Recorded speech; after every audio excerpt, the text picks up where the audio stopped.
ร้อมเดียวกันนั้นสหายคำพันธ์เผยยวงศ์กรรมการกลุ่มการเมืองศูนย์กลางภาคหัวหน้าคณะโฆษณาอบรมศูนย์กลางภาคประธานสภาทฤษฎีศูนย์กลางภาคพร้อมด้วยคณะก็ได้เคลื่อนไหวเยี่ยมยามผู้ปะนายและพลทหารกองพันใหญ่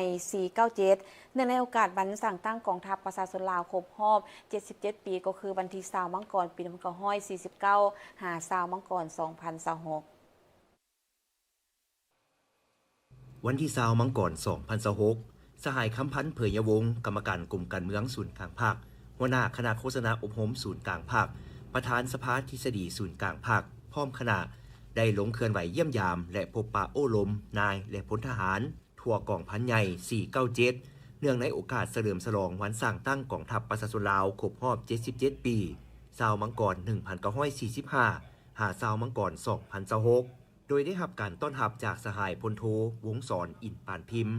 คณะเลขาธิการศูนย์กลางภาคห้องรัฐมนตรีกระทรวงป้องกันประเทศหัวหน้ากลุ่มใหญ่การเมืองกองทัพมีคณะภาคคณะบัญชากองพันใหญ่พร้อมพนักงานนักรบทั่วกองพันใหญ่497ในโอกาสนี้พันเอกพรไสบ่อระดมเลขาคณะภาคหัวหน้าการเมืองกองพันใหญ่497ได้ขึ้นรายงานโดยย่อเกี่ยวกับประวัติความเป็นมาจุดพิเศษภาระบทบาทและผลงานการเคลื่อนไหวปรับปรุงก่อสร้างกลุ่มกองในซุ้มปีพันมากองพันใหญ่497แม่นกำลังของกระทรวงป้องกันประเทศมีการจัดตั้งแบบกระทันหันเบาบางแต่มีความแตกต่างกับเหล่ารบอื่นจุดพิเศษของการสู้รบแม่นเอาน้อยตีหลายเอาคุณภาพตีสนะปริมาณตีไวตีแหงแข็งเลิกดับสุดเกี้ยงกรมกองดังกล่าวมีพลาบทบาทเป็นกำลังจุดนักให้แก่กระทรวงป้องกันประเทศในการเกี่ยมพร้อมสู่รบและแก้ไขกรณีต่างๆในขอบเขตทั่วประเทศตามคำสั่งของขันเทิงตลอดระยะผ่านมากองพันใหญ่497ได้ประกอบส่วนเข้าในการเคลื่อนไหวสู่รบและป้องกันความสงบในหลายพื้นที่สำคัญของประเทศพร้อมนั้นกรมกองยังได้เอาใจใส่จะตั้งผันขยายมติกองประชุมใหญ่ของภาคและมติกองประชุมใหญ่ขององค์คณะพรรคกระทรวงป้องกันประเทศอย่างเป็นขบวนการฟุดฟื้น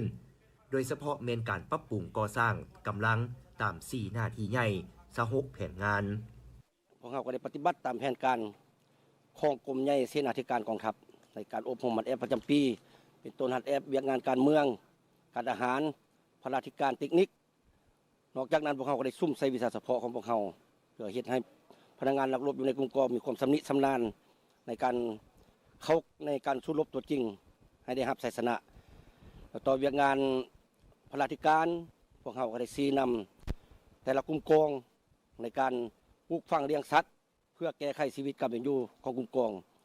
เนื่องในโอกาสการเฉลิมฉลอง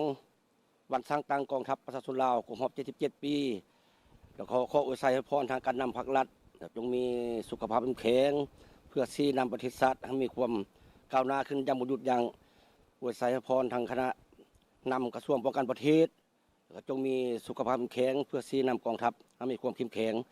อวยพรให้ทางคณะพรรคคณะบัญชากองพันใหญ่ที่พิเศษ497ตลอดพนักงานนักรบจงมีสุขภาพแข็งและขอพร้อมกันเฮ็ดสำเร็จหน้าที่ที่การจัดตั้งมอบหมายให้ขอบใจการลงเยี่ยมยามของคณะโฆษณาอบรมศูนย์กลางภาคครั้งนี้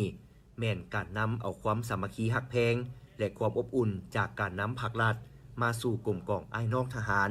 ซึ่งเป็นเหตุการณ์การเมืองที่มีความหมายความสำคัญยิ่งโดยสหายคำพันธ์เผยยวงศ์ได้แสดงความย่องยอสมเสยต่อผลงานการเคลื่อนไหวของกองพันใหญ่497ที่ญาติมาได้ตลอดระยะผ่านมาและนำเอาความยื้อยามถามข่าวความเป็นห่วงเป็นใยจากการนำขั้นสูงของภาครัฐมาสู่นายและพลทหารทั่วกองพันใหญ่เนื่องในโอกาสวันสักตั้งกองทัพประชาชนลาวครบรอบ77ปีเนื่องจากว่ามีเวลาน้อยสันครับเจ้ากันเลยญาติเวลามานำพาหมู่คณะมาอวยพรบรรดาสหายในโอกาสวันสังตั้งของทัพนี้ในโอกาสนี้ในที่หากสำเร็จกองซุ้มใหญ่แดสันกันถือโอกาสนี้ก็มาเยี่ยมยามบรรดาสหายพวกสายยามได้ก็ยังสืบต่อรักษาบูชาเชื่อและผลงานอันยิ่งใหญ่ที่พวกสายญาติมาได้นะสิแม่นในระยะต่อสู้กู้ชาติก็คือในระยะปกปักรักษาและสร้างสาพัฒนาประเทศชาติมานี้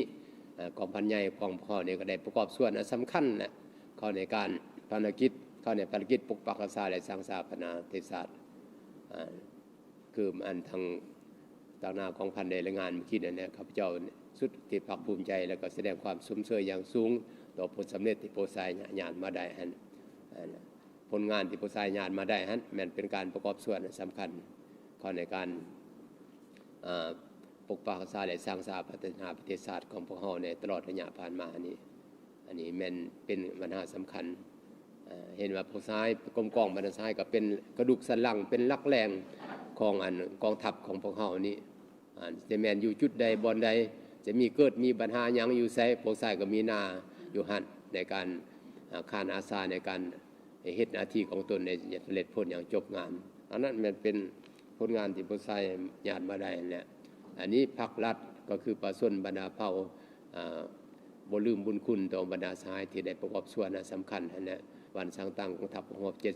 17 ปีนี้อีกทีนึงครับเจ้าขอตั้งหน้าให้การนำภาครัฐขอแสดงความย่อสมเสยต่อผลสำเร็จที่ผู้สายญาติมาแดนญาติผ่านมาอย่างสุดอกสุดใจขอสมเสยในโอกาสนี้สั้นเผยยวงศ์กรรมการกลุ่มการเมืองศูนย์กลางภาคหัวหน้าคณะโฆษณาอบรมศูนย์กลางภาคประธานสภาทฤษฎีศูนย์กลางภาคพร้อมคณะยังได้มอบเงินสดให้กองพันใหญ่497จำนวน50ล้านกีบและเครื่องอุปโภคบริโภคจำนวนหนึ่งรวมเป็นมูลค่าประมาณ70ล้านกีบ